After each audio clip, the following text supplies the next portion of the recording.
Dan kita udah beberapa hari lagi Bu mau masuk kepada bulan suci Ramadan. Jangan lupa Ibu ya, nisfu Sya'ban itu malam penentuan nasib. Nih penting banget gak tuh?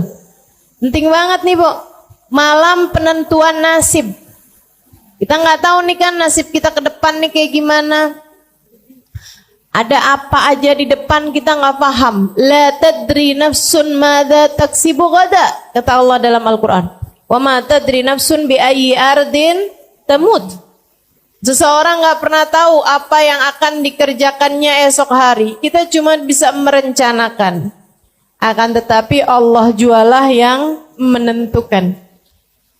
Jadi teman-teman sekalian, kita bisa rencanain doang, tapi yang sejatinya apa yang akan kita kerjakan esok hari kita nggak pernah tahu. Apa yang akan terjadi esok hari kita nggak pernah tahu.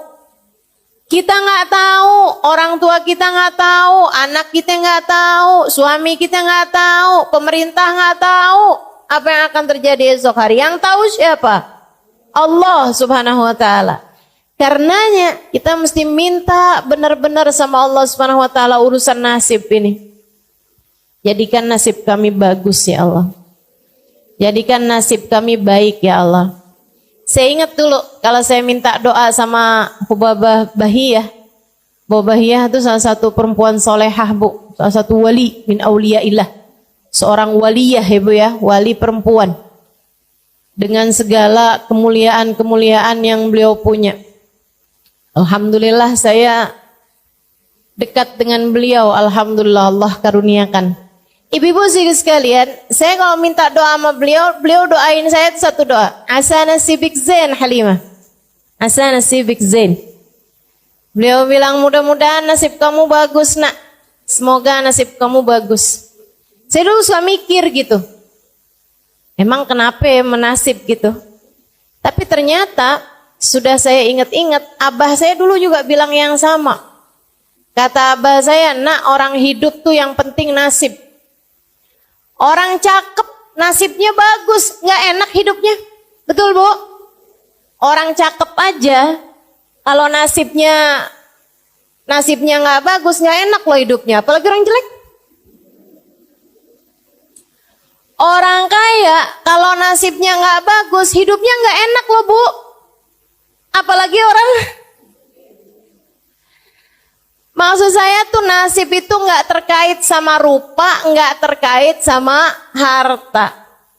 Kalau orang tuh sama Allah dikasih nasibnya bagus, enak aja hidupnya. Biar kata dia nggak seberapa dikasih apa-apa, tapi kalau nasibnya bagus tuh udah enak aja hidupnya. Punya harta cukup, Ibu ya.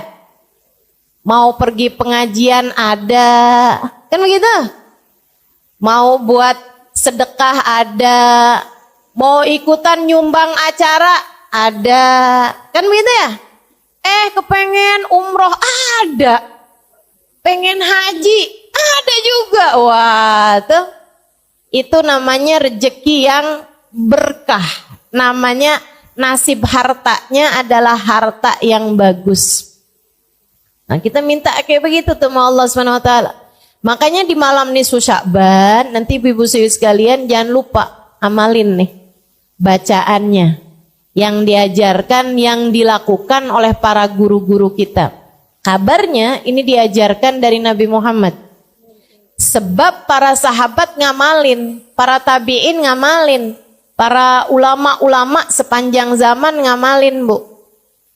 Saya belajar dulu di Indonesia 8 tahun sebelum saya lanjutkan ke luar negeri. Nah itu ibu-ibu sekalian, semua tuh ulama-ulama Jawa Barat, Jawa Tengah, Jawa Timur ngajarin sama semua dah malam nisfu Sya'ban baca Yasin 3 kali. Udah ibu ikutan ulama aja daripada ikutan yang gak jelas tuh Bu. Baca Yasin malam nisfu Sya'ban bid'ah. Bid'ah tuh gimana? Bid'ah tuh dolalah. Kullu bid'atin dolalah. Semua bid'ah adalah sesat. Wa kullu dolalatin finnar. Semua kesesatan membawa neraka. Maksud kamu orang baca Yasin masuk neraka gitu? Lah ini kan rada enggak enak dipikir ya. Rada enggak pas gitu otak kita mikirnya. Jadi maksud kamu orang baca Yasin malam nisfu Sya'ban sesat. Terus kalau sesat masuk neraka. Berapa banyak orang-orang di mana-mana baca kalau malam nisfu Sya'ban Yasin 3 kali. Andai nih nggak ada yang ngajarin kecuali seorang ulama yang saya tahu sangat soleh, dia ngamalin dan dia ngajarin, saya sih akan ikut. Ibu betul nggak gitu?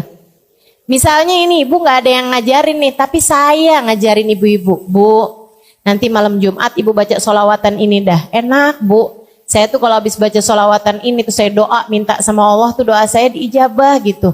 Hati jadi lebih tenang. Ibu amalin apa enggak? Amalin. Nah diajarin sama satu orang saya aja, asal ibu tahu saya punya sanad ilmu. Maksudnya saya punya kapasitas ilmu untuk mengajarkan itu. Ibu akan amalkan. Apalagi bu yang ngajarin ulama banyak banget dah. Dari di Indonesia sampai ke luar negeri. Dan Nabi Muhammad telah mengatakan, lan tajtami' ummati ala dhalalah. Umatku ini gak akan pernah sepakat dalam kesesatan.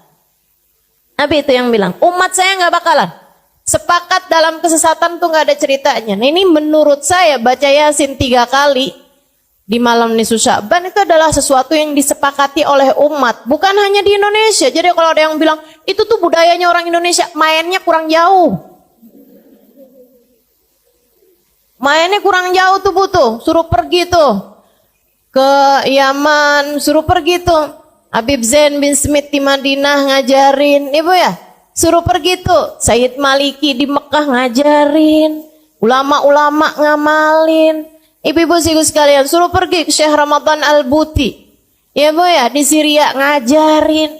Pergi tuh ke Mesir, diajarin. Semua pada ngamalin kok. Nah kamu nggak ngamalin ya, ikutan siapa gitu kan? Nah insya Allah bisa kita amalin ibu ya. Apalagi menyangkut urusan sama nasib. Innallaha yatajalla fi lailatin nisf min Sya'ban fayaghfir illal musyrik wal musyahin. Kata Nabi Muhammad alaihi wassalam, Allah akan menunjukkan rahmat, menurunkan rahmat anugerah kasih sayangnya pada malam nisfu Sya'ban. Dengannya, dengan kasih sayang tersebut, Allah memberi ampunan kepada hamba-hambanya yang mukmin, kecuali yang gak dapat ampunan siapa? Al-musyrik, orang yang menyembah selain Allah, wal musyahin, dan orang yang hatinya terdapat kebencian terhadap, dendam terhadap salah satu dari hamba Allah yang beriman. Nih, kasihan nih, 2 orang tersebut nih gak bisa dapat rahmatnya Allah Subhanahu wa taala pada malam nisfu Sya'ban. Semoga kita terhindar darinya insyaallah. Amin. Baca Yasin 3 kali. Yasin yang pertama diniatin biar apa bu? Panjang umur dalam taat. Kalau minta panjang umur jangan asal panjang bu. Ibu mau umur panjang di atas tempat tidur kagak bisa ngapa-ngapain? Gak mau. Ibu mau panjang umur buat banyakin daftar dosa? Gak mau. Kita minta sama Allah panjang umur fi khairin wa lutfin wa afih. Fi taatillah, dalam taat kepada Allah, fi khairin wa lutfin wa afiyah, dalam kebaikan, dalam keselamatan dan dalam kesehatan. Insya Allah. Yasin yang kedua ibu baca dengan niat urusan rizki, ibu ya. Biar lancar, biar berkah, biar manfaat. Dan ibu jangan salah bu, rizki itu juga bukan hanya urusan uang, apalagi urusan makanan. Enggak sama sekali ibu ya. Rizki itu luas ibu-ibu sekalian. Karena manusia tuh punya 3 bagian nih. Ada badan, ada akal, ada hati. Semuanya ketiganya perlu rizki. Badan ibu perlu rizki. Buat makan, buat nutup aurat, buat tempat buat tidur, buat tempat buat bepergian. Kan gitu ibu ya? Maka yang namanya makanan, yang namanya sandang atau pakaian, yang namanya rumah, tempat tinggal, mau itu ngontrak, mau itu beli, mau itu nebeng. Ya bu, Semuanya sama aja, itu juga merupakan bagian dari rizki. Termasuk juga kendaraan, mau itu punya sendiri, mau itu nebeng sama teman, mau itu naik kendaraan umum, sama aja Bu. Itu namanya rizki juga gitu. Rizki juga. Ibu-ibu sih sekalian yang saya muliakan, tuh rizkinya badan gitu ya. Kemudian ada lagi rizkinya akal. Maka ibu selain minta rizki yang badan, ibu juga minta rizki yang akal. Apa tuh? Ilmu yang manfaat. Ya kan gitu ya? Itu namanya rizkinya akal ibu tuh. Bisa punya ilmu. Dan buat ilmu itu Bu perlu guru. Makanya ibu juga perlu minta dikaruniai guru. Terutama buat anak cucu ibu dah. Ke depan nih waktunya kita nggak tahu zamannya akan jadi seperti apa. Maka ibu perlu membekali anak-anak cucu-cucu ibu dengan doa-doa. Doanya salah satunya adalah minta ya Allah, karuniakan untuk anak-anak cucu-cucuku ilmu yang bermanfaat dan guru yang memandu mereka menjalani kehidupan. Orang kalau ada gurunya insya Allah benar Bu. Kalau nggak punya guru nih bisa ngeblangsak mana-mana ibu ya. Mama jangan baca doa nisfu Sya'ban mah. Itu bid'ah. Kamu taunya dari mana nak? Dari Google. Ini berguru sama Mbah Google. Bu ya. Berguru sama Syekh Yahoo nih. Berguru sama yang enggak ada ininya gitu. Sambungannya. Begitu kan? Nah itu masalahnya tuh. Mudah-mudahan dah semuanya pada dikaruniai guru yang soleh. Yang dapat membimbing jalan kehidupan kita. Insya. Kata Allah dalam Al-Quran, وَمَنْ يُضْلِلِلَّهِ فَلَنْ تَجِدَ لَهُ وَلِيًّا مُرْشِدًا. Siapa yang disesatkan oleh Allah, Allah tidak akan memberikan padanya seorang guru pembimbing. Artinya, kalau kamu dikasih dalam hidupmu ada guru yang kamu dengarkan, guru yang kamu bisa ikuti cara hidupnya, guru yang bisa kamu ikuti pemikirannya, maka artinya kamu adalah orang yang dikehendaki baik oleh Allah, yang dikehendaki mendapatkan petunjuk dari Allah. Ibu ya, doain anak-anaknya, doain cucu-cucunya, biar semuanya berada di dalam jalan lurus sehingga otaknya, akalnya, pikirannya berada dalam jalan yang benar. Insya. Kemudian Bu ada lagi nih. Rizkinya hati. Rizkinya hati. Banyak nih Bu nih. Ibu punya keluarga yang soleh. Itu merupakan rizkinya hati Bu. Betul apa enggak? Ibu kok punya anak gitu kan. Anak ibu bandel. Anak ibu gak bisa diomongin. Ibu pegel hati gak Bu? Pegel hati ibu, ya Allah. Sedih hati ibu. Makanya punya anak yang soleh-solehah. Itu merupakan rizki hati. Rizki hati nih Bu, nih nilainya lebih tinggi daripada rizkinya badan Bu. Bu, punya suami yang soleh, rezeki apa bukan? Rezeki Ibu ya, rezeki. Punya suami yang soleh lebih baik daripada nggak punya suami. Tapi Bu, punya suami yang megelin, mendingan kagak punya suami dah. Betul nggak? Betul nggak? Betul, jangan ya Allah kasih saya suami deh ya Allah, yang penting laki-laki dah. Enggak, ibu mesti punya standar gitu kan, yang soleh, bisa bawa kebaikan dunia akhirat. Rezeki tuh ibu-ibu saya sekalian, rezeki. Makanya minta tuh sama Allah rezekinya hati. Rezekinya hati tuh macam-macam ibu ya. Akhlak yang baik, itu juga rezekinya hati. Ya kan? Minta dikaruniai akhlak yang bagus, minta dikaruniai perilaku yang benar, minta dikaruniai kehidupan yang menyenangkan. Itu rizki-rizki hati tuh. Kita minta ke semua rizki ini dari Allah Subhanahu Wa Taala pada malam nisfu Sya'ban nanti. Ini saya sampaikan biar ibu-ibu nggak nyesel. Kalau ibu-ibu taunya nanti pas malam 17 Sya'ban udah lewat nisfu Sya'bannya, ya ampun. Kok baru tahu sih, kemarin doanya cuman gitu doang nih. Gitu kan. Tapi kalau saya kasih tahu sekarang, ini kan udah deket nih. Jadi ibu-ibu nggak nyesel. Kalau saya kasih taunya 2 minggu yang lalu, takutnya ibu-ibu keburu lupa. Apa ya gitu, Ustazah kemarin tuh ngajarin kayaknya penting dah. Tapi apa gitu udah lupa lagi. Nah ini kan deket nih, insya Allah nggak lupa ya Bu ya. Baca Yasin yang pertama, niat panjang umur dalam taat. Baca Yasin yang kedua, niat rizki, zahir batin, rizkinya badan, rizkinya akal, rizkinya hati. Kemudian, ini yang paling penting. Paling penting nih, bergantung dengannya nasibmu di akhirat. Minta agar dimatikan di waktunya nanti dalam keadaan husnul khotimah. Karena kayak apapun senengnya hidupmu di dunia, nih andai orang hidupnya seneng banget nih di dunia, meskipun nggak ada yang kayak begitu.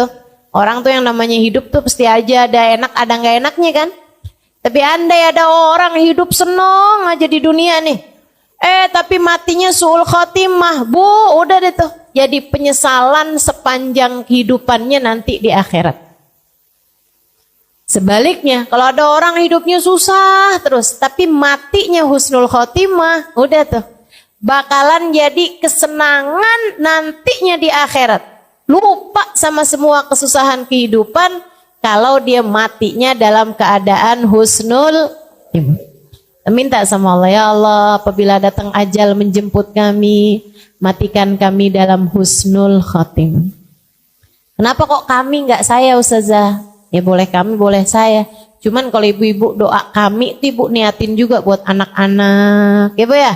Buat suami, buat orang-orang yang ibu sayangi. Semoga semuanya dimatikan dalam husnul khotimah. Ibu-ibu sekalian yang saya muliakan. Nah nanti nih Bu, abis nisfu Syaban lewat. Oh ya, nanti malam nisfu Syaban tuh usahakan ada sedekah yang ibu sedekahkan. Walaupun sesedikit apapun, saya orang susah Ustazah, ya nggak apa-apa, susah juga ada. Tapi kan ibu makan, betul apa enggak? Nah dari yang ibu makan itu, sebagian dah, ada yang ibu sedekahkan. Walaupun nasi sebungkus melauknya ibu ya, kasihin kepada orang lain. Ibu punya 20.000, ibu sedekahin 10.000, 5.000, itu nilainya besar Bu di mata Allah. Dirham sabak alf dirham, kata Nabi Muhammad. Kadang-kadang 1 dirham nilai pahalanya di sisi Allah lebih banyak daripada 1.000.000 dirham, 1.000 dirham. Ibu nih sedekah 1.000 rupiah bisa jadi lebih banyak nilainya, pahalanya dibandingkan dengan yang sedekah jutaan rupiah. Jadi jangan sedih. Kenapa gitu? Misalnya gitu ya, punya duitnya cuman 50.000, ibu sedekahin 10.000, berarti ibu udah bersedekah 20% dari harta ibu. Itu nilainya besar dibandingkan dengan orang sedekah 1 juta, punyanya miliaran. Karena dia cuma 1/1000%, gitu kan? Ibu-ibu sekalian, maka nggak usah mengecilkan sedekah. Walaupun orang lihatnya, Allah lo sedekahnya cuma 5.000 perak doang, dibeli nasi juga nggak cukup. Misalnya gitu kan ya, dibeliin boba nggak cukup. Boba. Emang boba apaan sih? Ibu-ibu sekalian, jangan mengecilkan sedekahmu. Karena nilai sedekah tuh Bu, nggak dihitung dari nilai sedekahnya berapa. Allah tuh suka ngitungnya dari seberapa pemilikan hartamu. Gitu. Aja mudah-mudahan pokoknya malam nisfu Syaban usahakan ada sedekah yang kita sedekahkan. Allah tuh suka nggak tega. Kalau ngelihat hambanya yang sedekah tuh Allah suka nggak tega. Ya ampun, ini dikasih sedikit aja bisa ngasih sama orang lain. Bakalan aku kasih banyak dah gitu. Nah, tuh nanti sama Allah SWT dilipat-lipat gandakan, disenangkan dunia akhirat. Insya Allah. Ibu-ibu sekalian, abis nisfu Syaban itu ibu nggak boleh puasa lagi. Ya, abisnya nisfu Syaban ibu nggak boleh puasa sunnah. Tapi kalau puasa wajib yaitu bayar utang tetap boleh. Sampai selunasnya. Sampai selunasnya. Ibu bayar deh tuh. Karena itu kan puasa itu yang wajib-wajib memang wajib dibayar gitu Bu. Jadi nggak ada batasan sampai akhir Ramadan. Meskipun sebaiknya Bu ya, jangan akhir Ramadan banget tuh kamu masih ada puasa. Sebaiknya udah dibayar-bayarin dulu dah. dari sebelum hari terakhir di bulan Ramadan. Hari terakhir di bulan Ramadan itu kalau puasanya nggak wajib ya Bu ya, hukum puasanya haram. Hukum puasanya haram. Ibu nggak punya utang, begitu kan ya? Nah itu walaupun misalnya saya punya puasa sunnah yang nyambung nih Ustazah. Saya puasain dari bulan Rejab kemarin, Rejab, Syakban saya puasain. Boleh nggak puasa saya nyambung sampai Ramadan, sampai Lebaran? Nggak boleh. Wajib hari terakhir di bulan Syakban ibu nggak puasa. Kenapa gitu? Sebab seperti yang tahun sekarang nih Bu nih Syakbannya jatuhnya cuma 29 hari. Nah tanggal 29 berarti besokannya itu kan bisa Ramadan bisa nggak Ramadan. Kalau hari terakhirnya bisa 30 ya. Kalau hari terakhirnya 30 itu kan bisa tanggal 1 Ramadan bisa juga tanggal 30 Syakban. Namanya Yaumus Syak. Nabi Muhammad mengatakan man shama yaumas syak faqad asa Abul Qasim. Siapa yang berpuasa pada hari terakhir di bulan Syakban, di hari yang diragukan apakah udah masuk puasa atau belum, faqad asa Abul Qasim, dia telah durhaka kepada Nabi Muhammad. Nah kalau hari Syakbannya terakhir 29, tetap juga jangan puasain tuh Bu tanggal 29. Walaupun ibu punya puasa sunnah yang nyambung. Kenapa gitu? Biar memisahkan antara puasa sunnah dari puasa yang wajib. Ya Bu ya? Jadi Bu jangan puasa hari terakhir di bulan Syakban. Itu untuk puasa yang sunnah. Tapi kalau untuk puasa yang wajib, emang utang puasanya masih banyak, tetap boleh tuh dipuasain meskipun tanggal 29 Syakban. Ibu-ibu sekalian yang saya muliakan, sebenarnya mengakhirkan puasa sampai lewat nisfu Syakban tuh hukumnya makruh Bu. Makruh. Apalagi kalau sampai datang puasa Ramadan, kamu masih punya utang puasa dari Ramadan yang sebelumnya, tuh hukumnya haram. Haram artinya dosa. Ibu, makanya ibu bayarin deh tuh utangnya. Kenapa nggak bayar-bayar? Kagak ada yang nagih Ustazah. Nah loh, mau minta siapa yang nagih? Israel. Kan serem banget ya Bu. Nah, insya Allah dah, pokoknya bayarin dah hutangnya tuh. Saya dah yang nagih, mewakili malaikat Israel. Masya Allah. Sebelum datang malaikat Israel, buruan bayar hutangnya. Mudah-mudahan Allah Subhanahu Wa Taala jadikan kita lunas dari semua hutang. Baik hutang kepada Allah, kayak puasa begini nih, ataupun hutang kepada manusia. Insya.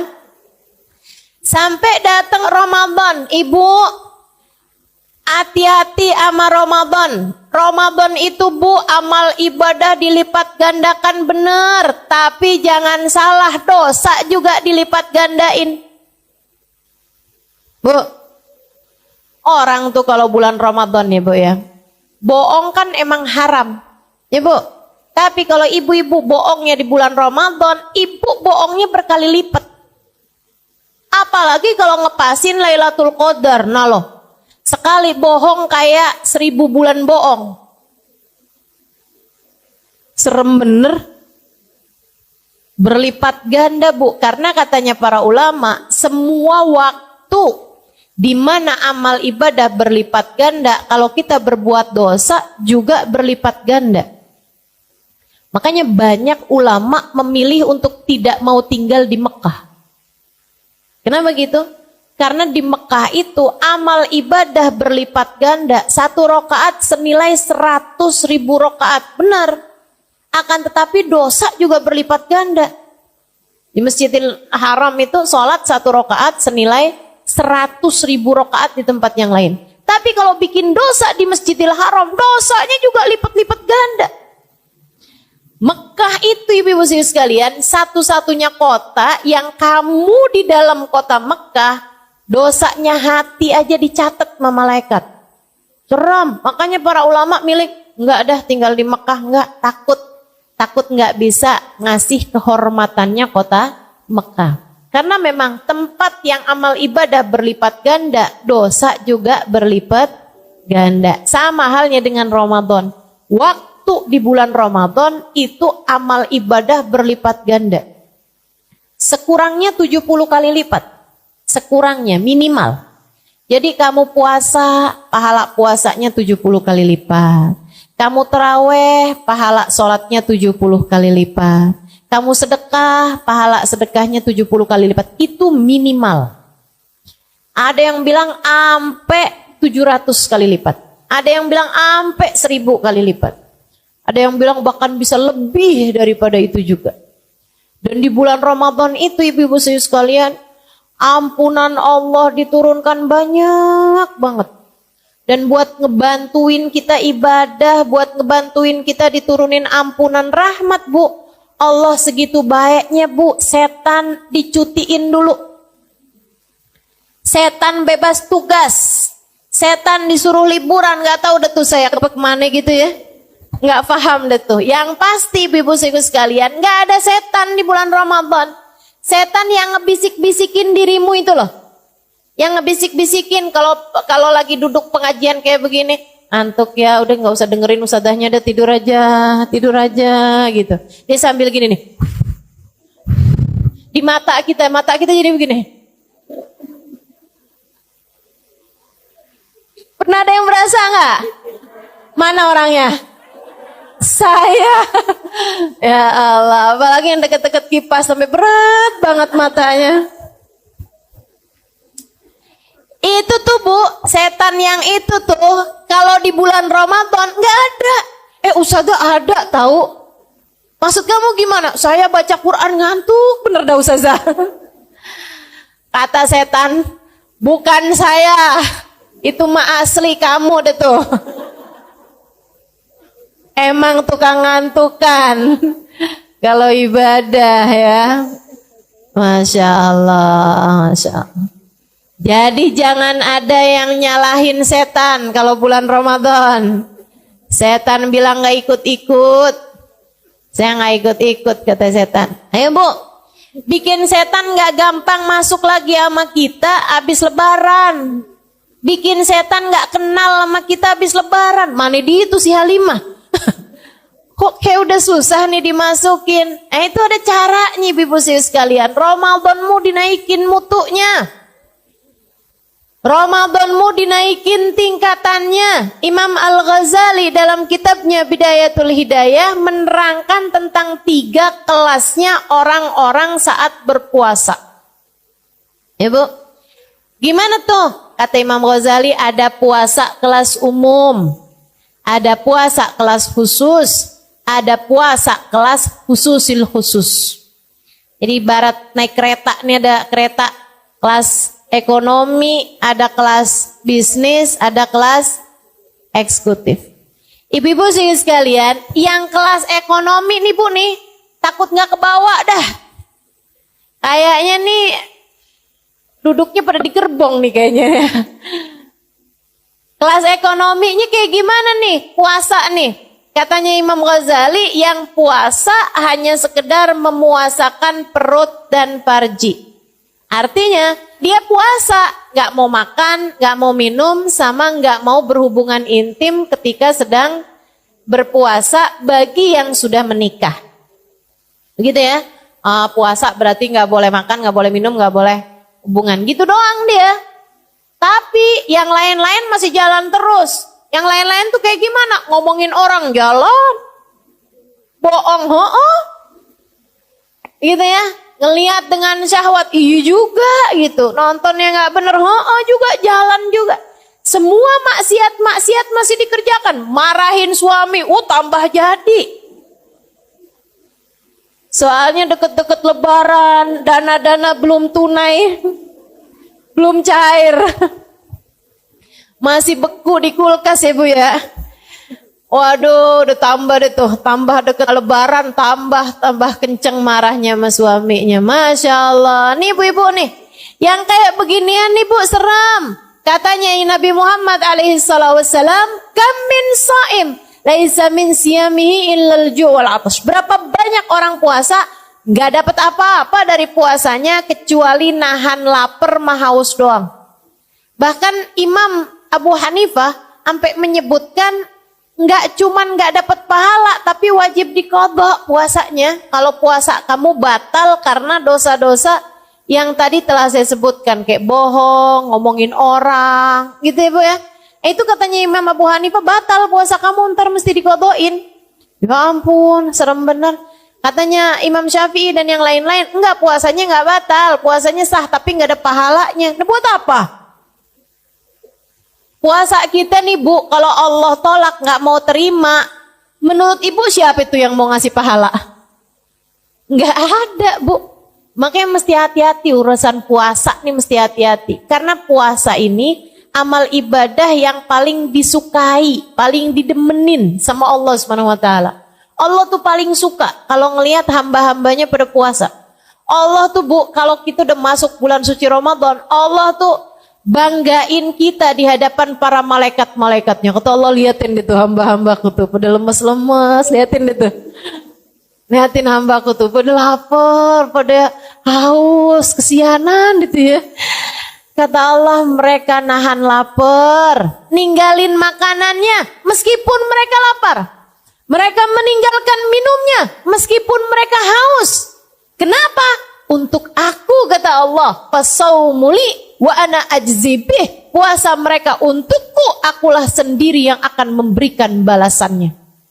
Ibu, saya dengar Bu ya, dari Sayyidil Habib Umar bin Hafid, malaikat raqib sama malaikat atid nih Bu nih, kalau nyatetin amal ibadah kita atau nyatetin dosa-dosa kita, sekalian dikasih nilai.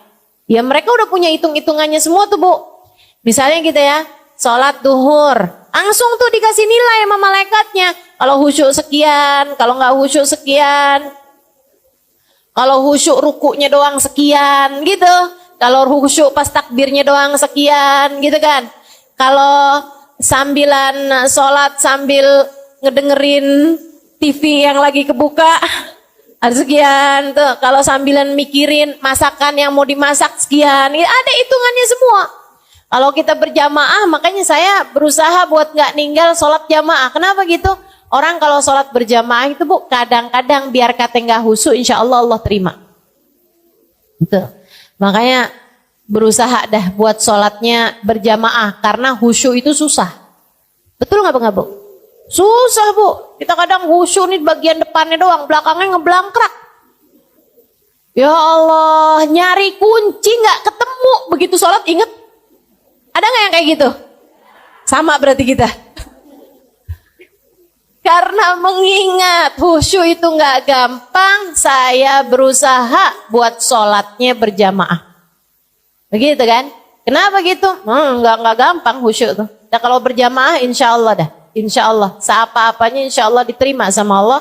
Kata Allah, ijtama'u min ajli faqabiltu lijtimaihim. Mereka berkumpul karena aku terima sholat mereka sebab perkumpulan mereka. Nah ini malaikat ibu udah punya hitung-hitungannya semua. Termasuk ibu hadir majelis kayak begini nih. Malaikat raqib Bu, udah tahu hitung-hitungannya. Kalau khusyuk dengerin berapa pahalanya gitu. Kalau misalnya pikiran udah sambil ngeliatin jam nih, kapan ya waktunya makan siang.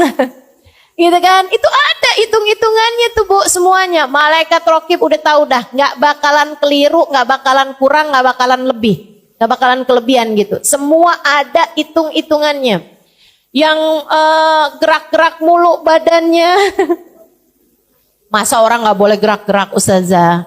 Boleh, cuman yang kayak yang sibuk aja sama HP-nya, antaran lihat belakang, antaran lihat ke depan gitu ya. Enggak khusyuk tuh kan namanya. Kata Nabi, lausakan qalbu hadza la sakanat jawarihuh. Kalau hati seseorang tenang, maka akan tenanglah anggota tubuhnya. Insya Allah. Ibu-ibu, semua malaikat tuh punya hitung-hitungannya amal ibadah kita, kecuali puasa. Kecuali puasa. Jadi kalau ibu puasa, itu malaikat cuma tulis Halimah puasa. Gitu misalnya. Gitu doang, udah. Siapa yang ngasih nilai? Allah langsung. Makanya bahaya nih. Puasa nih bahaya. Amal ibadah yang paling disukai Allah, tapi Allah kalau nggak demen ditolak aja sama Allah. Nggak ada tedeng aling-alingnya. Nggak ada pengacara yang ngebelainnya gitu. Puasa nih urusannya. Karena langsung sama Allah Subhanahu wa taala. Kalau malaikat tuh butuh masih banyak istighfarnya buat kita nih hamba-hambanya Allah. Malaikat itu. Masih kayak yang mau katanya ibu ya, malaikat itu ada di kitabnya Imam Al-Haddad. Risalah Mu'awana ya kalau nggak salah ya.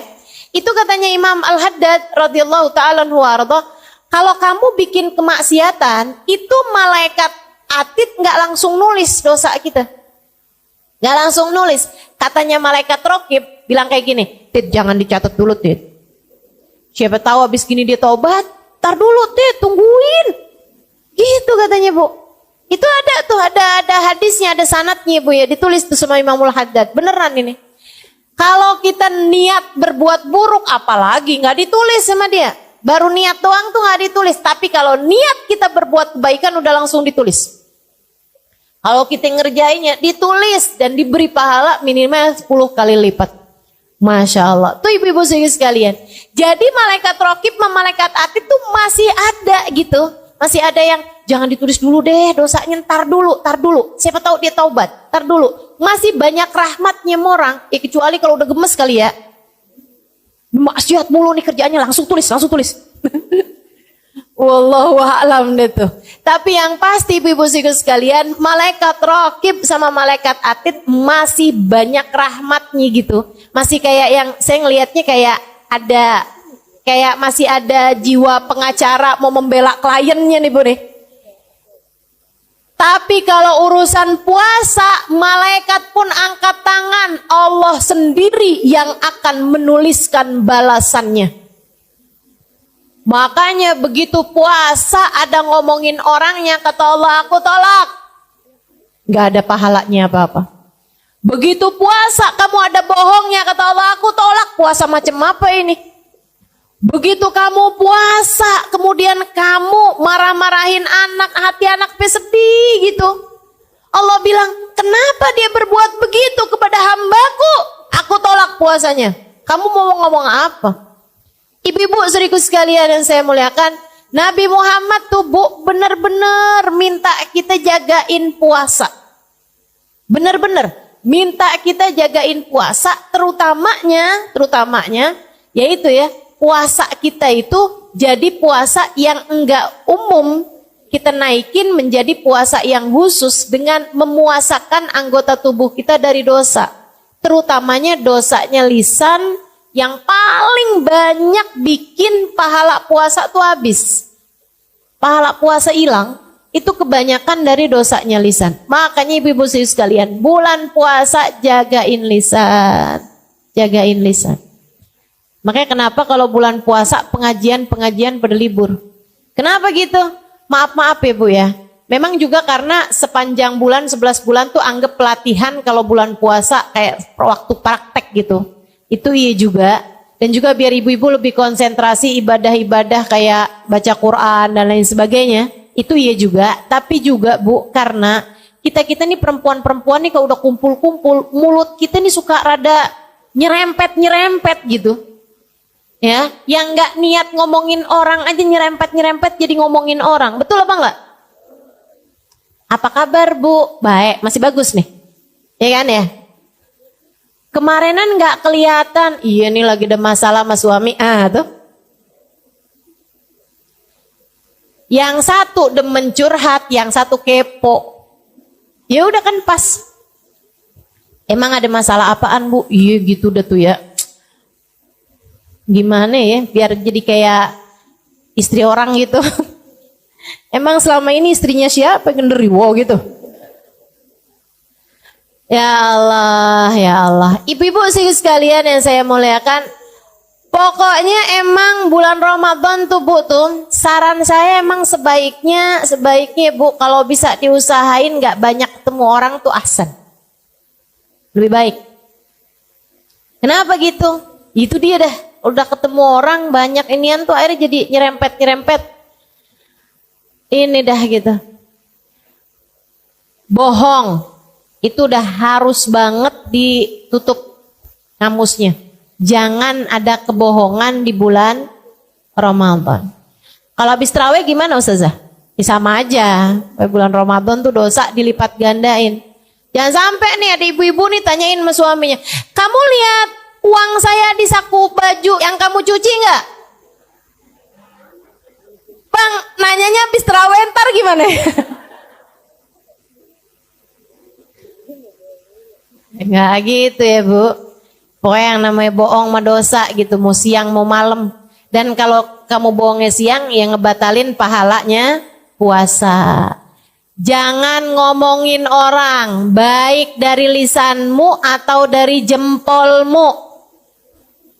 Sekarang banyak nih orang ngomongin orang gak pakai mulut lagi ya Bu ya, tapi pakai jempol. Ya Allah Bu, di pengajian ada tuh yang WhatsApp sama temennya. Lo lihat nggak tuh si No datang tahu? Di mana emang duduknya? Sambilan nih, ada ustadzahnya yang lagi ceramah padahal. Ya ampun, bisa-bisanya dia datang, kagak punya malu. Nah tuh.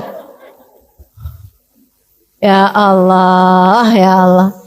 Tuh ibu-ibu saya sekalian, kamu bahkan kelihatannya lagi duduk di majelis taklim, akan tetapi sejatinya kamu sedang ghibah. Ribah tuh Bu bahaya dan bisa batalin pahala puasa kita. Karena sejatinya orang lagi ribah, lagi ngomongin orang, lagi ngegosip, itu kayak makan bangkai daging saudaranya sendiri. Seram, mudah-mudahan Allah jaga lisan kita. Biar nggak gampang ribah insya Allah. Karena nih Bu, nih dosanya ribah nih ya Bu ya.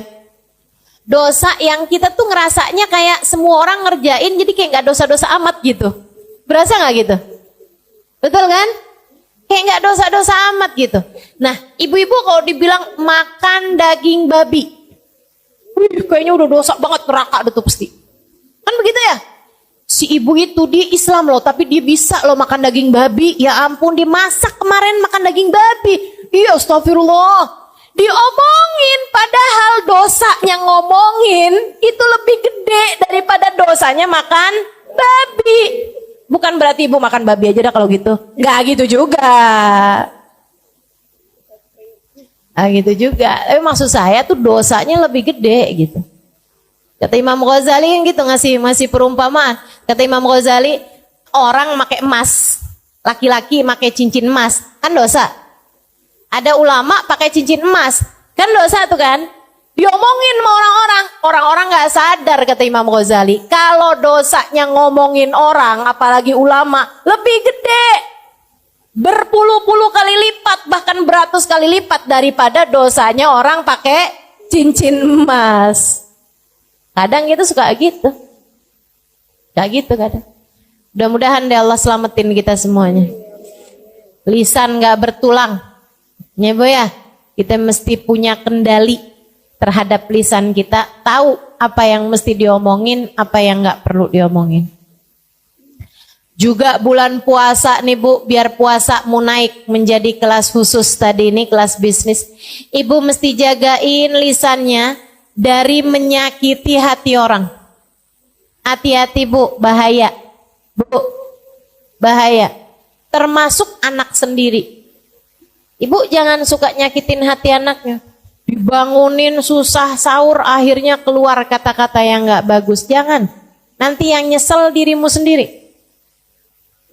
Ini gak kayak anak orang nih. Kayak anak. Kayak anak apa? Kalau ibu nyebutin nama salah satu binatang, anak sakit hati kan. Meskipun anak kalau bisa nyaut, ya kalau saya anak monyet, ibu induknya dong. Untung aja anak-anak kita tuh sopan-sopan loh Bu. Betul apa enggak? Anak-anak kita tuh santun-santun. Ibu suka marah kalau ibu ngajak anak ibu ngomong, anak ibu pegang HP. Betul apa enggak? Coba diingat-ingat. Nah, kalau ibu ngomong, HP-nya ditaruh dulu. Nih ibu mau ngomong penting nih, liatin muka ibu, liatin. Saya ini ibumu loh nak, surga kamu tuh udah di bawah kaki saya. Ada yang suka gitu? Enggak ya? Enggak segitu dramanya ya? Ibu-ibu sekalian, kita marah kalau kita ngomong anak kita pegang HP. Tapi betapa seringnya anak kita ngomong dan kita pegang HP, ngaku. Betul apa enggak? Dan alhamdulillah anak kita santun-santun. Saya nggak pernah lihat tuh yang anaknya ngomong kayak gini. Ibu, saya lagi ngomong ya Bu ya. Coba taruh HP-nya. Gak pernah lihat saya. Gak pernah lihat. Santun anak kita, Masya Allah. Maka ibu-ibu saudaraku sekalian yang saya muliakan, jagain hati anakmu. Kalau kamu sendiri nggak pinter jaga hati anakmu, siapa lagi yang akan jaga hati dia? Kalau dalam rumah dia tidak mendapatkan kedamaian, di mana lagi dia akan menjadikan sebuah tempat sebagai tempat dia berpulang? Orang kalau nggak dapetin damai di dalam rumahnya, mesti di mana lagi? Kesian, mau di jalanan. Kesian banget anak-anaknya. Udah Bu, lupakan semua kemarahanmu, lupakan semua kekesalanmu sama anak. Ibu-ibu saudara sekalian, anakmu, kata Imam Ghazali alaihi ridwanullah, adalah bayanganmu. Kalau kamu pengen bikin anakmu lurus, kamunya mesti lurus. Hubabah Zahra, ibunda dari guru saya Al-Habib Umar bin Hafid. Guru kami Al-Habib Umar bin Hafid, guru kita semua Al-Habib Umar bin Hafid. Itu ibu-ibu sekalian punya anak soleh-solehah semua. Banyak anaknya Bu, soleh-solehah semuanya ibu-ibu sekalian. Lebih dari 10 orang anaknya. Semuanya soleh, semuanya solehah. Bahkan yang satu jadi mufti di kota Hadramut. Yang satu lagi Al-Habib Umar bin Hafid, orang soleh wali min auliyaillah. Ibu-ibu sekalian yang saya muliakan, semuanya soleh-solehah. Putra-putri dari Hubabah Zahra ini ya Bu ya. Ditanya, ada seorang ibu nanya sama Hubabah Zahra, Hubabah gimana caranya biar anak saya soleh-solehah? Hubabah Zahra sambil senyum, karena emang orangnya senyuman mulu tuh Bu tuh. Padahal hidupnya susah, hidupnya berat, senyum aja. Katanya beliau kayak begini, nak, kamu kalau kepengen anak kamu soleh-solehah, ya kamunya mesti solehah. Gampang aja ngomongnya, kamunya yang solehah. Terus kalau kamu udah solehah, kamu tinggal doain anak kamu. Sebab doanya perempuan yang solehah diijabah sama Allah. Dengannya anakmu jadi anak yang soleh-solehah. Gampang lah tuh. Kamunya yang solehah, terus kamu doain anak kamu biar soleh-solehah. Insya Allah. Jangan dikatain nanti kamu yang nyesel. Jangan dikatain nanti kamu yang nyesel. Anak-anakmu tuh.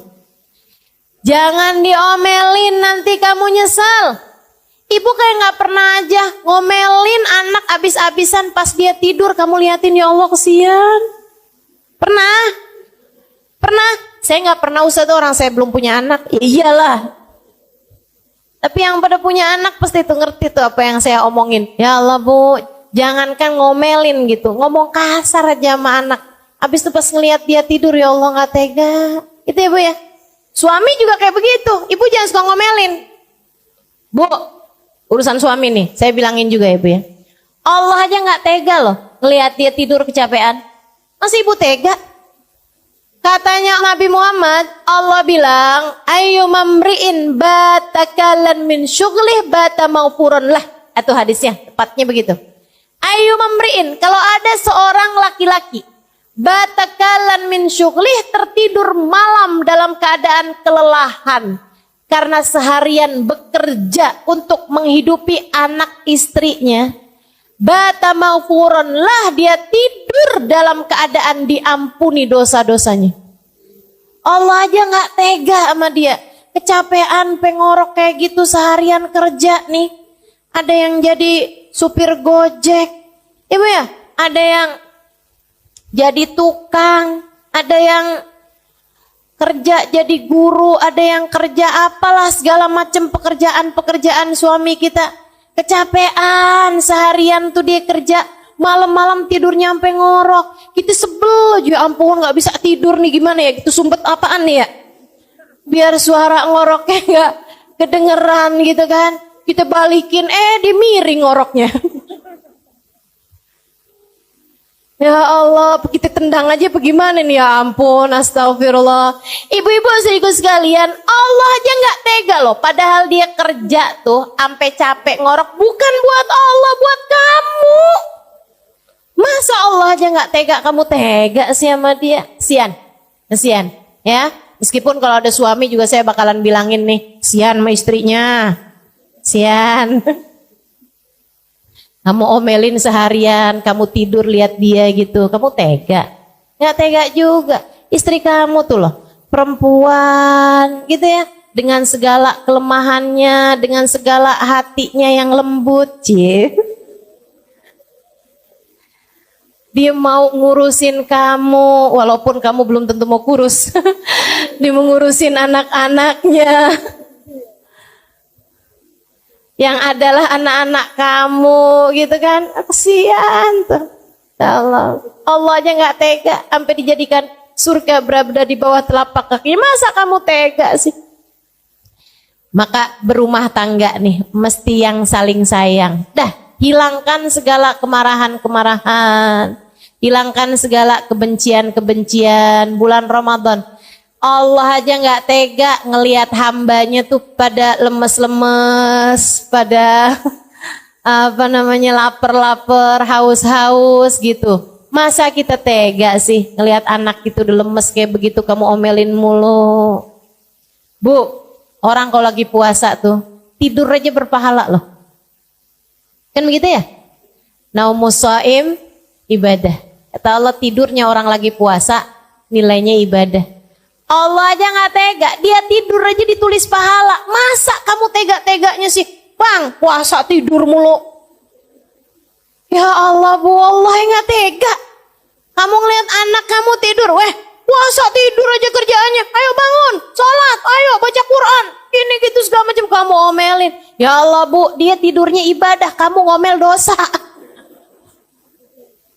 Nih, mikirnya yang benar nih. Dia lagi ngerjain ibadah loh, Bu. Kamu bangunin. Yang ada kamu yang dosa. Dia lagi ibadah, kamu gangguin.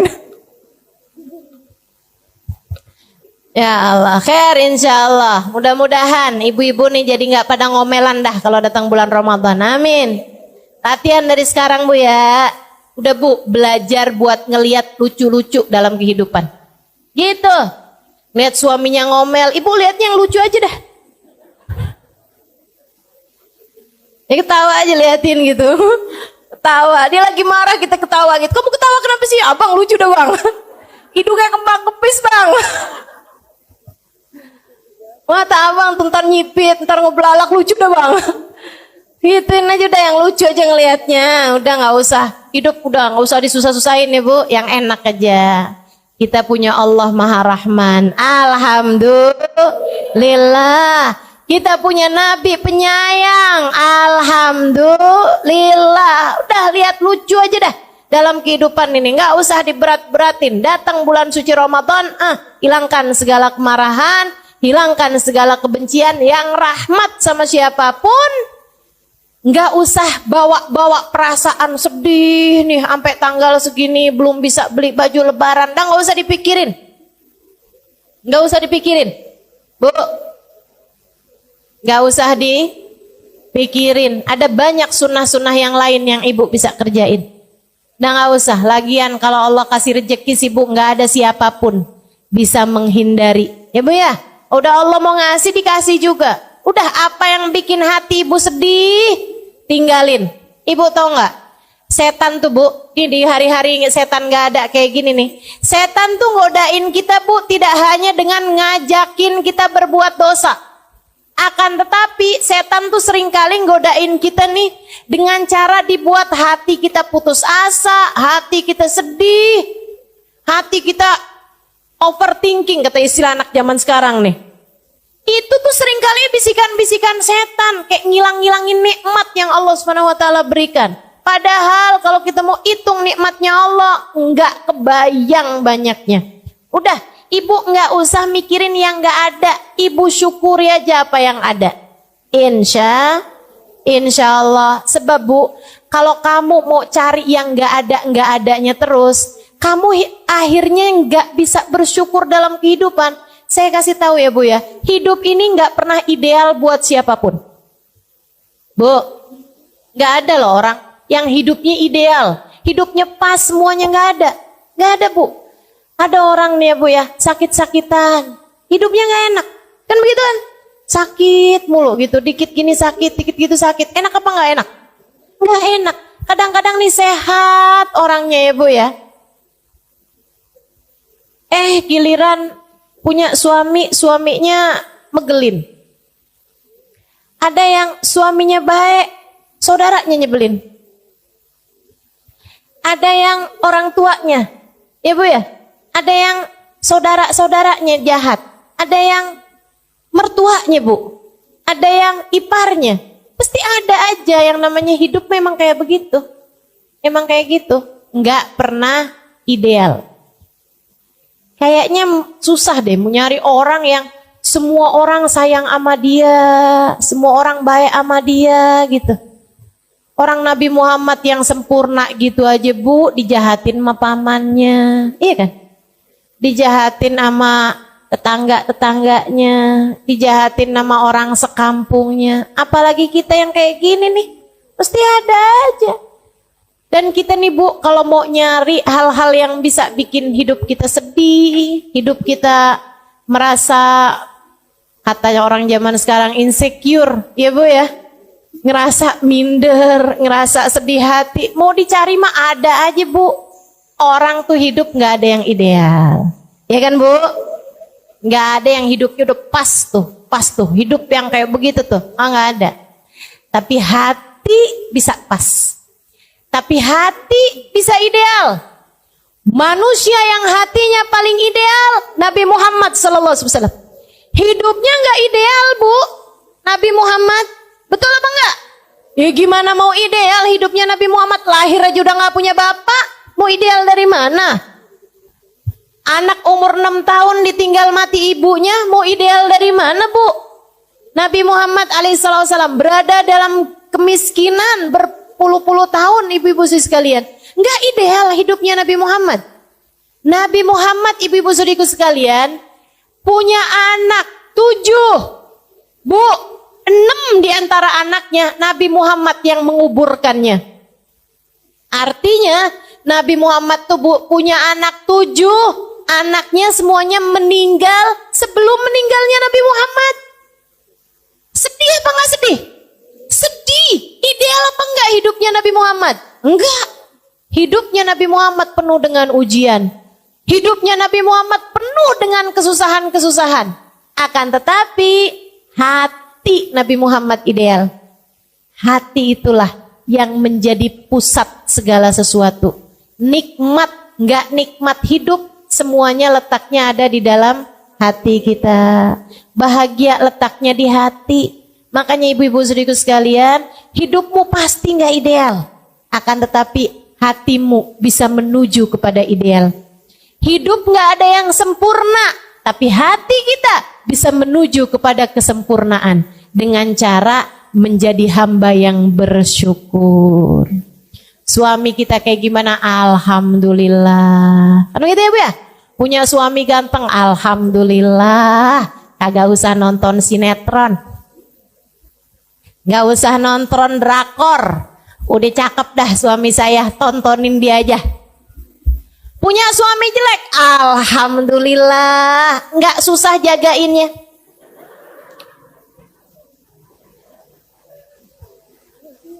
Agak ada yang mau sama dia. Jadi mutlak penuh. Jadi milikmu seutuhnya. Ibu-ibu saudariku sekalian yang saya muliakan, dah yang enak-enak aja dah Bu ya. Karena mau nyari ideal nggak ada, udah cari yang enaknya aja, bikin lucu aja hidup, nikmati aja hidup. Mudah-mudahan kita bisa jadi orang-orang yang senantiasa bersyukur. Insya Allah, jagain puasanya, jagain anggota tubuhnya. Jangan biarin lisan ngomel mulu, jangan biarin lisan bohong, jangan biarin lisan ngomongin orang. Ibu ya, jangan biarin mata ngelihat kemaksiatan, jangan biarin kaki melangkah ke tempat-tempat yang ada dosa-dosanya. Jangan biarin tangan ngerjain hal-hal yang dilarang sama Allah. Puasamu jadi puasa yang khusus. Naik lagi. Wah, naik lagi kalau ini sih kata Imam Ghazali, ini puasa buat para wali, buat para nabi, buat hamba-hamba yang udah emang tingkatannya tinggi-tinggi dah tuh. Kelas yang eksekutif tadi tuh Bu. Ya udah kita sih yang penting puasa kita di kelas bisnis tadi tuh udah bagus gitu. Kita puasain anggota tubuh kita dari ngerjain dosa. Selama bulan Ramadan, jauhi segala perbuatan dosa, sebab dosanya jadi berlipat ganda. Lagi pula perbuatan dosa di bulan Ramadan, takutnya bikin Allah nggak berkenan menerima puasa kita, akhirnya Ramadan kita jadi sia-sia. Puasa yang khusus yang kayak gimana lagi tuh Ustazah? Memuasakan seluruh waktu mereka hanya untuk Allah. Memuasakan seluruh anggota tubuh mereka hanya untuk Allah. Jadi matanya Bu, mereka izinkan cuman buat ngelihat Al-Quran, matanya diizinkan cuman untuk memandang kitab-kitab zikir, matanya mereka izinkan hanya untuk memandang dengan pandangan penuh rahmat, penuh kasih sayang terhadap siapapun dan apapun tuh. Yang kayak beginian nih, gitu ya Bu ya. Telinga mereka pakainya sepanjang Ramadan buat taat semuanya. Lisan pakainya antara buat berzikir, antara buat ngomong yang bagus-bagus, antara buat baca Al-Quran, antara buat sholawatan Nabi Muhammad tuh. Yang kayak beginian nih, ibadahnya ibadah eksklusif ya Bu ya. Kelas-kelas hamba-hamba Allah Subhanahu wa ta'ala. Imam Asy-Syafi'i Bu, kalau bulan Ramadan hatam 60 kali hataman Quran. Siang 1 hataman, malam 1 hataman. Saya masih ketemu. Ada namanya Habib Abu Bakar. Habib Abu Bakar bin Umar Al-Haddar. Itu Bu, ketua atau munsibnya, kepala suku gitu ya, dari Al-Haddar di kota Tarim Hadramaut. Belum lama saya ada teleponan juga sama beliau karena putranya lagi datang ke Indonesia beberapa hari yang lalu. Itu ayahnya Bu, semua orang di kota Hadramaut di Tarim tahu bahwasanya beliau itu menghatamkan 1 kali hataman Quran tiap harinya. Tiap harinya dikirannya membaca 1 hataman Al-Quran. Dan itu semua orang tahu. Jadi istrinya, keluarganya udah tahu dah. Jam sekian sampai jam sekian ayah saya baca Al-Quran gak bisa diganggu gugat. Jam sekian sampai jam sekian ayah saya baca Al-Quran gak bisa diganggu gugat. Sehari hatam 1 kali hataman Quran. Sehataman Bu. Dari Fatihah ke An-Nas. Gak kayak kita dibalik. Dari An-Nas ke Al-Fatihah. Ini kan cepet ya Bu ya. Masya Allah. Ini dari Fatihah ke An-Nas Bu, 30 juz. Kita mah putus asa, gak bakalan bisa kita tiru dah. Ibu-ibu jangan coba-coba tiru. Gak bakalan sanggup, sehari 30 juz. Ya Allah, udah dah. Gak bakalan bisa ibu-ibu saudariku sekalian. Tapi sekurangnya Bu, 3 juz mah bisa insya Allah. Ya Bu. Kayak gak niat gitu dah. Enggak ada nih saya lihatnya. 3 juz bisa apa enggak? Bisa Ustazah, yang 1 juz Al-Quran, yang 1 juz Al-Bukat mama enggak. Ya Allah, insya Allah ya Bu ya. Pokoknya Bu, selama bulan suci Ramadan, Ibu harus ada hataman Qurannya. Pokoknya nih, minimal gitu ya Bu ya. Sekali, kalau bisa 2 kali, kalau bulan Ramadan kemarin 2 kali, setahun ini 3 kali, insya Allah. Paksain, kalau nggak dipaksain emang kagak jadi dah. Mesti dipaksain, mesti komitmen, sekurangnya selama bulan Ramadan. Insya Allah lisan kita pakai buat baca Al-Quran. Ibu-ibu saudariku sekalian, mudah-mudahan naik puasa kita nih. Jadi naik puasa kelas bisnis insya Allah. Biar puasa kita diterima sama Allah. Ada Qur'annya, ada terawihnya. Ibu kalau terawih jangan nyari masjid yang paling cepat. Kelakuan nih. Ada nih yang kelakuannya kayak begini nih. Kalau nyari, enak tuh sholat terawih di sono dah. Kenapa? Cepet. Pokoknya setengah jam semuanya kelar semua. Setengah jam sama sholat isyaknya. Itu tarawih model apa tuh ya, cepet bener dah. Bismillahirrahmanirrahim, Yasin. Kirain baca Yasin. Allahu Akbar. Ruku, ya Allah, ya Allah. Jangan ya Bu ya. Insya Allah Bu, tarawihnya biar bener. Ya Bu. Dikirannya juga biar banyak. Dikiran Ramadan gini nih. Asyhadu an la ilaha illallah astaghfirullah nas'alukal jannata wa na'udzubika. Asyhadu an la ilaha illallah astaghfirullah nas'alukal jannata.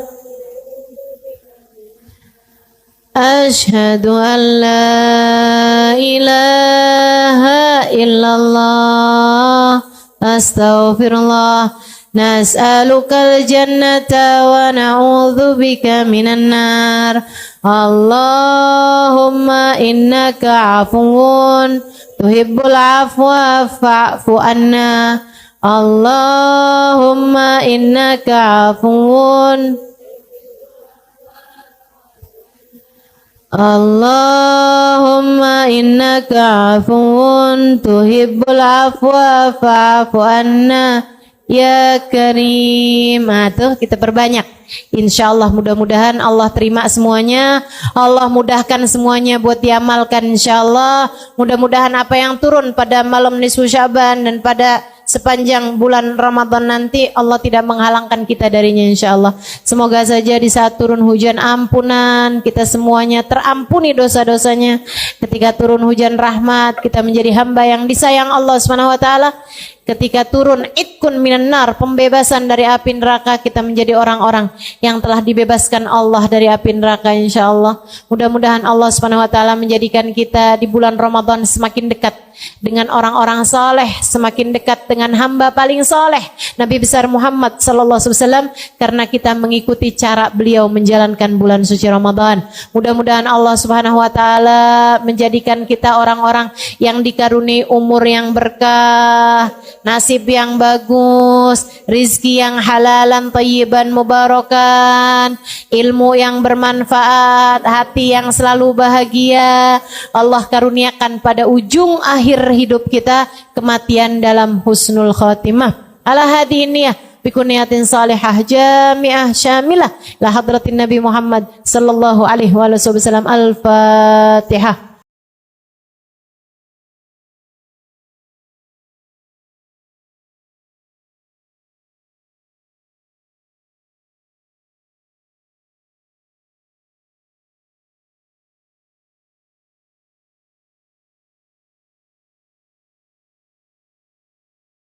Alhamdulillah, menua dan mendewasa insyaallah, menua dan bahagia insyaallah, amin. Menua dan semakin taat kepada Allah insyaallah, menua dan semakin mencinta dicintai Nabi Muhammad insyaallah, amin ya rabbal alamin.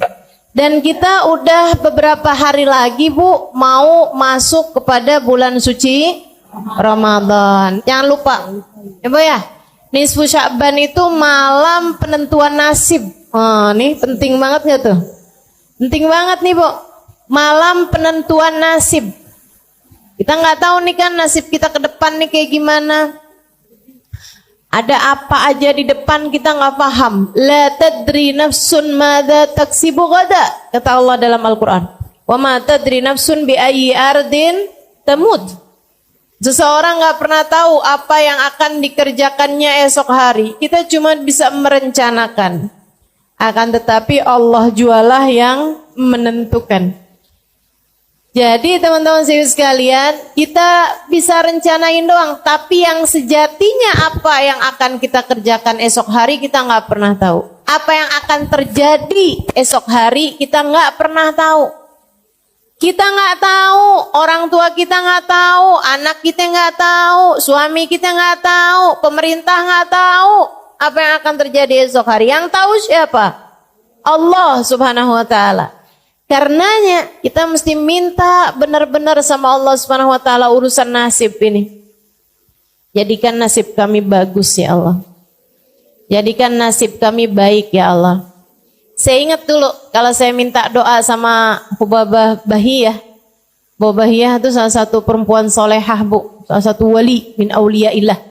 Seorang waliyah ya Bu ya, wali perempuan. Dengan segala kemuliaan-kemuliaan yang beliau punya. Alhamdulillah saya dekat dengan beliau, alhamdulillah Allah karuniakan.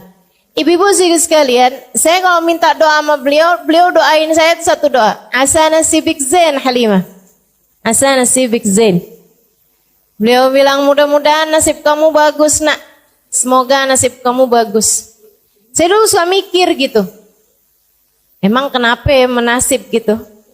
Tapi ternyata sudah saya ingat-ingat, abah saya dulu juga bilang yang sama. Kata abah saya, nak, orang hidup tuh yang penting nasib.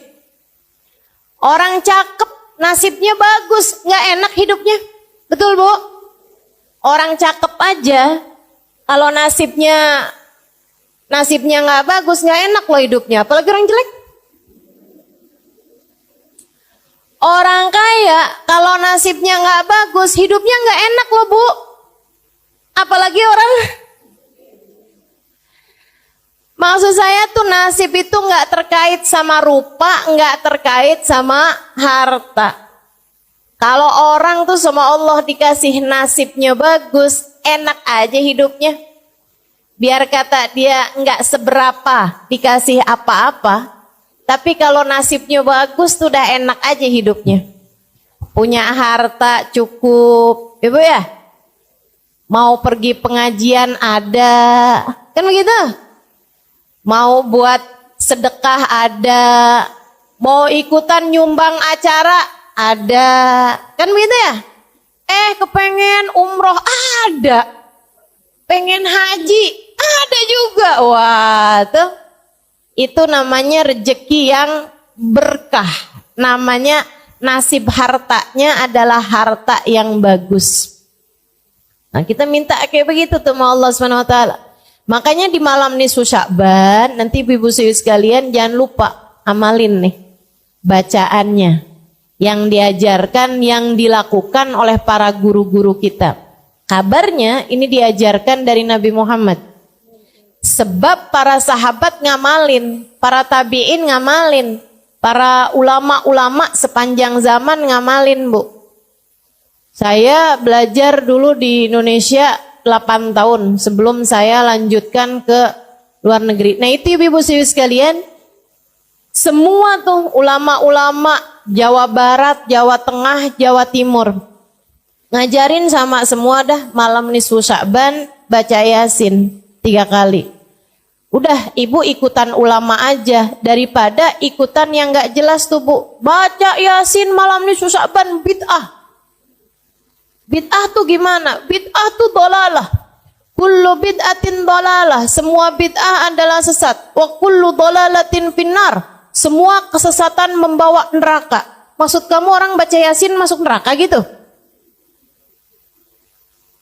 Lah ini kan rada enggak enak dipikir ya. Rada enggak pas gitu otak kita mikirnya. Jadi maksud kamu orang baca Yasin malam nisfu Sya'ban sesat. Terus kalau sesat masuk neraka. Berapa banyak orang-orang di mana-mana baca kalau malam nisfu Sya'ban Yasin 3 kali.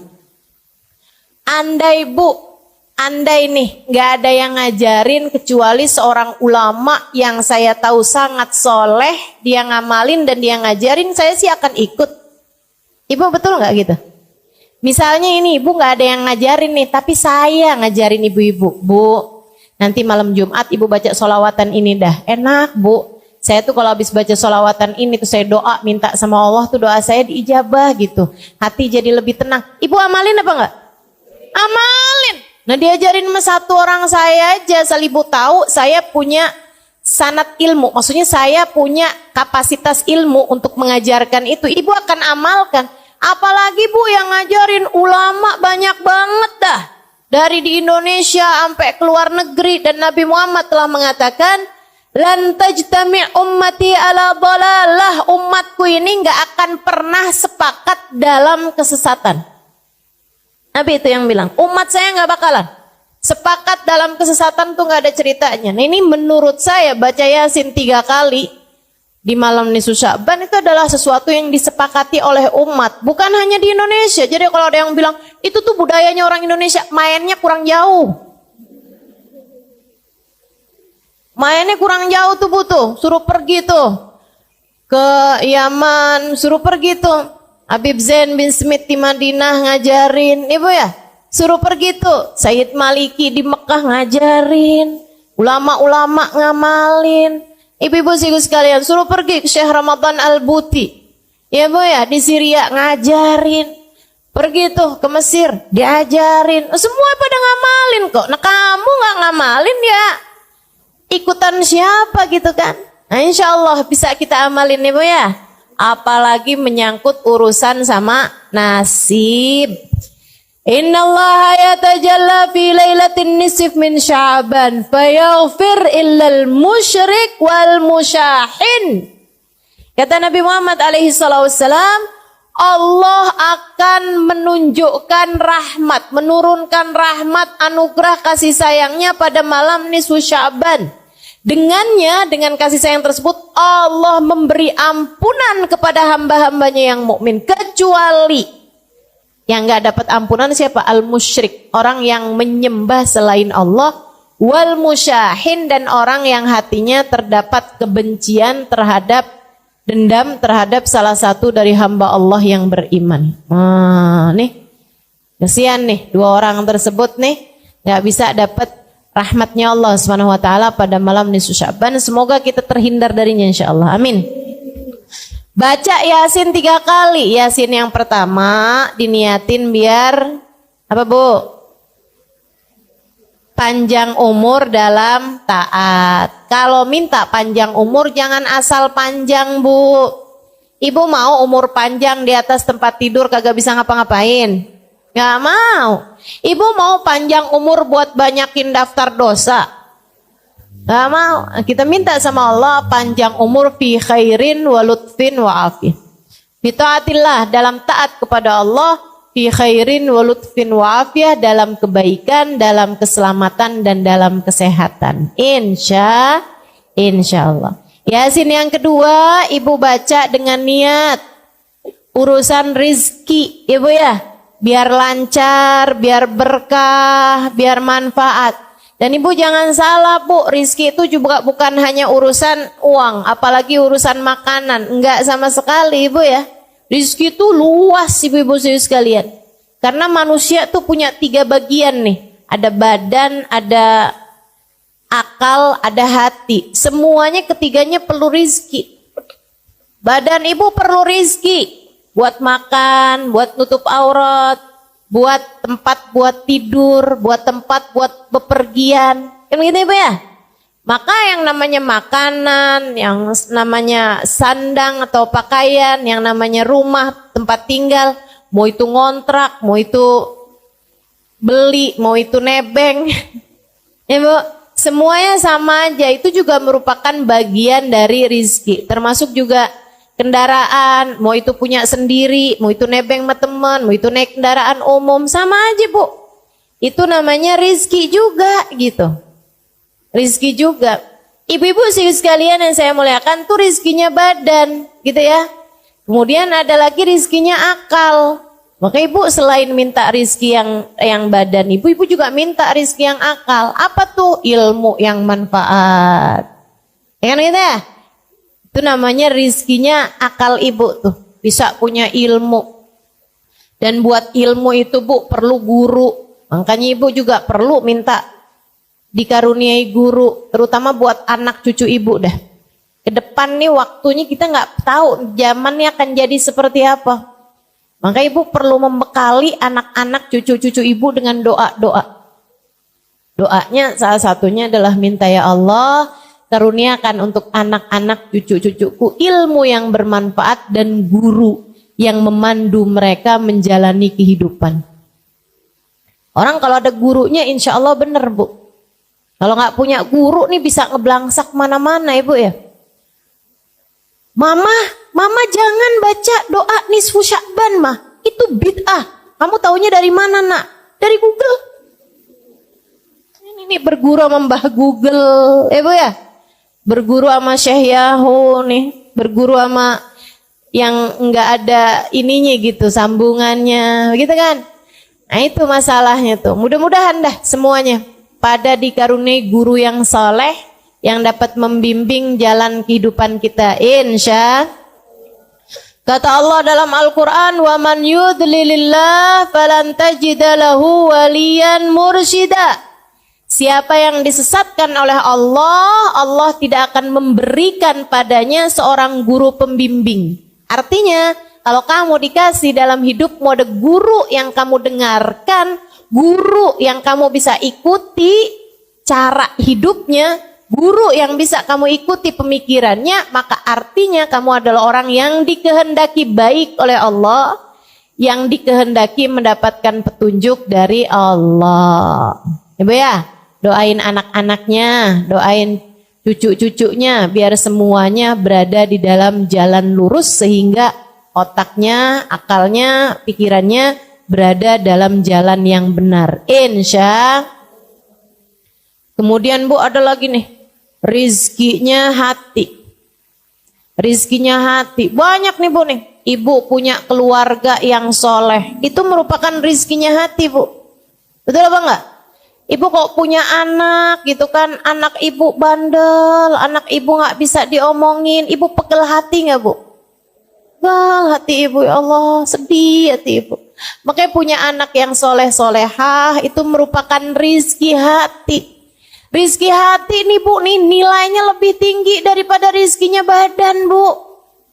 Bu, punya suami yang soleh, rezeki apa bukan? Rezeki ibu ya, rezeki. Punya suami yang soleh lebih baik daripada nggak punya suami. Tapi Bu, punya suami yang megelin, mendingan kagak punya suami dah. Betul nggak? Betul nggak? Betul. Jangan, ya Allah kasih saya suami deh ya Allah, yang penting laki-laki dah. Enggak, ibu mesti punya standar gitu kan, yang soleh, bisa bawa kebaikan dunia akhirat. Rezeki tuh ibu-ibu sekalian, rezeki. Makanya minta tuh sama Allah rezekinya hati. Rezekinya hati tuh macam-macam ibu ya. Akhlak yang baik, itu juga rezekinya hati. Ya kan? Minta dikaruniai akhlak yang bagus, minta dikaruniai perilaku yang benar, minta dikaruniai kehidupan yang menyenangkan. Itu rizki hati tuh. Kita minta ke semua rizki ini dari Allah Subhanahu Wa Taala pada malam nisfu Sya'ban nanti. Ini saya sampaikan biar ibu-ibu nggak nyesel. Kalau ibu-ibu taunya nanti pas malam 17 Sya'ban udah lewat nisfu Sya'bannya, ya ampun. Kok baru tahu sih, kemarin doanya cuman gitu doang nih. Gitu kan. Tapi kalau saya kasih tahu sekarang, ini kan udah deket nih. Jadi ibu-ibu gak nyesel. Kalau saya kasih tahunya 2 minggu yang lalu, takutnya ibu-ibu keburu lupa. Apa ya gitu, Ustazah kemarin tuh ngajarin kayaknya penting dah. Tapi apa gitu udah lupa lagi. Nah ini kan deket nih, insya Allah gak lupa ya Bu ya. Baca Yasin yang pertama, niat panjang umur dalam taat. Baca Yasin yang kedua, niat rizki, zahir batin, rizkinya badan, rizkinya akal, rizkinya hati. Kemudian, ini yang paling penting nih, bergantung dengannya nasibmu di akhirat. Minta agar dimatikan di waktunya nanti dalam keadaan husnul khotimah. Karena kayak apapun senengnya hidupmu di dunia, nih andai orang hidupnya seneng banget nih di dunia, meskipun gak ada yang kayak begitu. Orang tuh yang namanya hidup tuh pasti aja ada enak ada gak enaknya kan. Tapi andai ada orang hidup seneng aja di dunia nih, tapi matinya su'ul khotimah, Bu, udah deh tuh jadi penyesalan sepanjang kehidupannya nanti di akhirat. Sebaliknya, kalau ada orang hidupnya susah terus, tapi matinya husnul khotimah, udah tuh, bakalan jadi kesenangan nantinya di akhirat. Lupa sama semua kesusahan kehidupan, kalau dia matinya dalam keadaan husnul khotimah. Minta sama Allah, ya Allah, apabila datang ajal menjemput kami, matikan kami dalam husnul khotimah. Kenapa kok kami nggak saya Ustazah? Ya boleh kami, boleh saya. Cuman kalau ibu-ibu doa kami itu ibu niatin juga buat anak-anak. Ya Bu ya?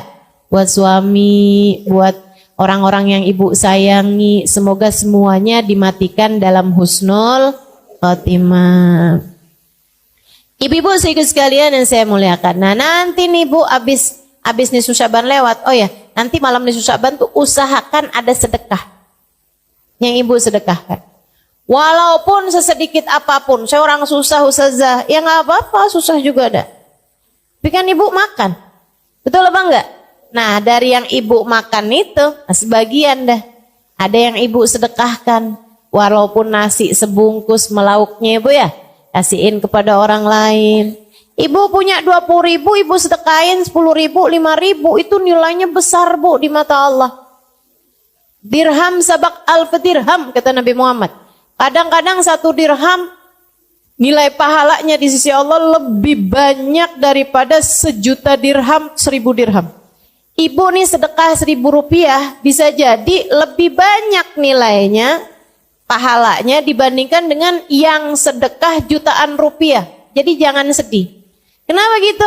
Misalnya gitu ya, punya duitnya cuman 50.000, ibu sedekahin 10.000, berarti ibu udah bersedekah 20% dari harta ibu. Itu nilainya besar dibandingkan dengan orang sedekah 1 juta, punyanya miliaran. Karena dia cuma 1/1000%, gitu kan? Ibu-ibu saudara sekalian, maka enggak usah mengecilkan sedekah. Walaupun orang lihatnya, Allah lo sedekahnya cuma 5.000 perak doang, dibeli nasi juga enggak cukup. Misalnya gitu kan ya, dibeliin boba enggak cukup. Boba. Emang boba apaan sih? Ibu-ibu saudara sekalian, jangan mengecilkan sedekahmu, karena nilai sedekah tuh bu enggak dihitung dari nilai sedekahnya berapa. Allah tuh suka ngitungnya dari seberapa pemilikan hartamu. Gitu. Aja mudah-mudahan pokoknya malam ini Sya'ban usahakan ada sedekah yang kita sedekahkan. Allah tuh suka nggak tega. Kalau ngelihat hambanya yang sedekah tuh Allah suka nggak tega. Ya ampun, ini dikasih sedikit aja bisa ngasih sama orang lain. Bakalan aku kasih banyak dah gitu. Nah, tuh nanti sama Allah SWT dilipat-lipat gandakan, disenangkan dunia akhirat. Insya Allah. Ibu-ibu sekalian, habis nisfu Sya'ban itu ibu nggak boleh puasa lagi. Ya, habisnya nisfu Sya'ban ibu nggak boleh puasa sunnah. Tapi kalau puasa wajib yaitu bayar utang tetap boleh. Sampai selunasnya. Sampai selunasnya. Ibu bayar deh tuh. Karena itu kan puasa itu yang wajib-wajib memang wajib dibayar gitu bu. Jadi nggak ada batasan sampai akhir Ramadan. Meskipun sebaiknya bu ya, jangan akhir Ramadan banget tuh kamu masih ada puasa. Sebaiknya udah dibayar-bayarin dulu dah. Dari sebelum hari terakhir di bulan Ramadan. Hari terakhir di bulan Ramadan itu kalau puasanya nggak wajib ya bu ya, hukum puasanya haram. Hukum puasanya haram. Ibu nggak punya utang, begitu kan ya? Nah itu walaupun misalnya saya punya puasa sunnah yang nyambung nih Ustazah. Saya puasain dari bulan Rejab kemarin, Rejab, Sya'ban saya puasain. Boleh nggak puasa saya nyambung sampai Ramadan, sampai Lebaran? Nggak boleh. Wajib hari terakhir di bulan Sya'ban ibu nggak puasa. Kenapa gitu? Sebab seperti yang tahun sekarang nih bu nih Sya'bannya jatuhnya cuma 29 hari. Nah tanggal 29 berarti besokannya itu kan bisa Ramadan bisa nggak Ramadan. Kalau hari terakhirnya bisa 30 ya. Kalau hari terakhirnya 30 itu kan bisa tanggal 1 Ramadan bisa juga tanggal 30 Sya'ban. Namanya Yaumus Syak. Nabi Muhammad mengatakan man shama yaumas syak faqad asa Abul Qasim. Siapa yang berpuasa pada hari terakhir di bulan Sya'ban, di hari yang diragukan apakah udah masuk puasa atau belum, faqad asa Abul Qasim, dia telah durhaka kepada Nabi Muhammad. Nah, kalau hari Sya'bannya terakhir 29 tetap juga jangan puasain tuh Bu tanggal 29. Walaupun Ibu punya puasa sunnah yang nyambung. Kenapa gitu? Biar memisahkan antara puasa sunnah dari puasa yang wajib. Ya Bu ya? Jadi Bu jangan puasa hari terakhir di bulan Sya'ban. Itu untuk puasa yang sunnah. Tapi kalau untuk puasa yang wajib, emang utang puasanya masih banyak, tetap boleh tuh dipuasain meskipun tanggal 29 Sya'ban. Ibu-ibu sekalian yang saya muliakan, sebenarnya mengakhirkan puasa sampai lewat nisfu Sya'ban tuh hukumnya makruh Bu. Makruh. Apalagi kalau sampai datang puasa Ramadan, kamu masih punya utang puasa dari Ramadan yang sebelumnya, tuh hukumnya haram. Haram artinya dosa. Ibu, makanya Ibu bayarin tuh utangnya. Kenapa nggak bayar-bayar? Kagak ada yang nagih Ustazah. Nah loh, Mau minta siapa yang nagih? Israel. Kan serem banget ya Bu. Nah, insya Allah dah, pokoknya bayarin dah hutang itu. Saya dah yang nagih, mewakili malaikat Israel. Masya Allah. Sebelum datang malaikat Israel, buruan bayar hutangnya. Mudah-mudahan Allah Subhanahu Wa Taala jadikan kita lunas dari semua hutang. Baik hutang kepada Allah kayak puasa begini nih, ataupun hutang kepada manusia. Insya Allah. Sampai datang Ramadan, Ibu, hati-hati sama Ramadan. Ramadan itu Bu, amal ibadah dilipat gandakan bener. Tapi jangan salah, dosa juga dilipat gandain. Bu, orang tuh kalau bulan Ramadan ya Bu ya, bohong kan emang haram. Ya Bu, tapi kalau ibu-ibu bohongnya di bulan Ramadan, ibu bohongnya berkali lipat. Apalagi kalau ngepasin Lailatul Qadar, nah loh. Sekali bohong kayak 1000 bulan bohong. Serem bener. Berlipat ganda Bu, karena katanya para ulama, semua waktu di mana amal ibadah berlipat ganda, kalau kita berbuat dosa juga berlipat ganda. Makanya banyak ulama memilih untuk tidak mau tinggal di Mekah. Kenapa gitu? Karena di Mekah itu amal ibadah berlipat ganda. 1 rakaat senilai 100.000 rakaat. Benar. Akan tetapi dosa juga berlipat ganda. Di Masjidil Haram itu sholat 1 rakaat senilai 100.000 rakaat di tempat yang lain. Tapi kalau bikin dosa di Masjidil Haram, dosanya juga lipat-lipat ganda. Mekah itu ibu-ibu sekalian satu-satunya kota yang kamu di dalam kota Mekah dosanya hati aja dicatat sama malaikat. Seram, makanya para ulama milih enggak dah tinggal di Mekah, enggak, takut enggak bisa ngasih kehormatannya kota Mekah. Karena memang tempat yang amal ibadah berlipat ganda, dosa juga berlipat ganda. Sama halnya dengan Ramadan. Waktu di bulan Ramadan itu amal ibadah berlipat ganda. Sekurangnya 70 kali lipat. Sekurangnya minimal. Jadi kamu puasa, pahala puasanya 70 kali lipat. Kamu terawih, pahala sholatnya 70 kali lipat. Kamu sedekah, pahala sedekahnya 70 kali lipat. Itu minimal. Ada yang bilang ampe 700 kali lipat. Ada yang bilang ampe 1000 kali lipat. Ada yang bilang bahkan bisa lebih daripada itu juga. Dan di bulan Ramadan itu ibu-ibu sekalian, ampunan Allah diturunkan banyak banget.